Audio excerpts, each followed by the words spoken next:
Okay. Hi friends అందరికీ. నేను మీ David. మీరు చూస్తున్నారు David dry cleaners. So friends, ఈ సారీ వచ్చేసి మనకి మేడం గారైతే పూజలో అయితే వాడడం జరిగింది. చూడండి, ఎక్కడ చూసినా మనకి స్టెయిన్స్ ఉన్నాయి దీనికి ఫుల్‌గా. పసుపు స్టెయిన్స్ అండి ఇవి. చూడండి, సారీ మొత్తం అయితే స్టెయిన్స్ అయితే ఉన్నాయి. ఎక్కడ పడితే అక్కడ. సారీ మొత్తం మీకు చూపిస్తాను ఎక్కడెక్కడ ఉన్నాయన్నది. ఇంకా లోపల ఇంకా చాలా ఉన్నాయి. నేను పైన చూపిస్తాను మీకు. ఎక్కడెక్కడ ఉన్నాయన్నది. పెద్ద పెద్ద స్టెయిన్స్ ఉన్నాయండి. మొత్తం చాలా ఎక్కువైతే పసుపు అయితే అంటించుకున్నారు మేడం గారు. చూడండి, మొత్తం సారీ మొత్తం అలాగే ఉన్నాయండి. సో ఫ్రెండ్స్, ఇంకోటేంటంటే మనకి ఒక అమ్మాయి అయితే కామెంట్స్ ఎక్కువ చేస్తున్నారు. ఆయన ఏంటంటే 2 కామెంట్స్ అయితే నేను తీసుకున్నాను.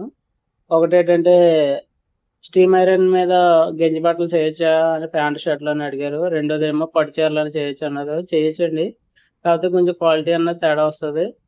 తర్వాత ఏంటంటే ప్యాంట్, షర్ట్, గంజి అయితే వైట్ అండ్ వైట్ ఆ టైప్ అయితే మీకు చేసిన తర్వాత కొంచెం గాలిలో పెట్టుకుంటే మీకు స్టిఫ్‌నెస్ అన్నది వస్తుందండి.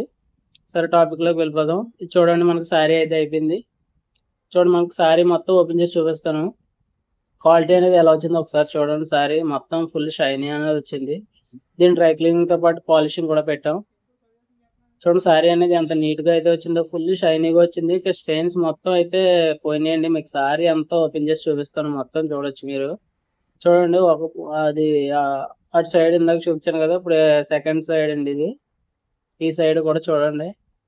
మనకి పైటంచులో కూడా చూసారు కదా! మొత్తం ఎక్కడ పడితే అక్కడ స్టెయిన్సే మొత్తం అన్నీ పోయినాయండి. సారీ కూడా మంచి షైనీగా అయితే వచ్చింది. ఇది ఎలా చేయాలన్నది మీకు చూపిద్దామంటే నేను వీడియో అయితే రికార్డ్ చేయలేకపోయాను. మర్చిపోయాను. చూడండి, సారీ అయితే ఎంత బాగా వచ్చిందో. ఇప్పుడు మనం అయితే ఫోల్డింగ్ చేసేసుకుందాం. ఫోల్డింగ్ చేసుకొని ప్యాకింగ్ చేసుకుందాం అండి. సారీ అనేది అంత నీట్‌గా వస్తుందో మీరు చూడండి. ఇలాంటి మరిన్ని వీడియోస్ కోసం మన ఛానల్ అయితే సబ్స్క్రైబ్ అయితే చేసుకోండి. మీకు ఏమన్నా డౌట్స్ గట్రా ఉంటే నాకు కామెంట్ సెక్షన్‌లో కామెంట్ చేయండి. నేనైతే వీడియో తీయడానికైతే ట్రై చేస్తాను.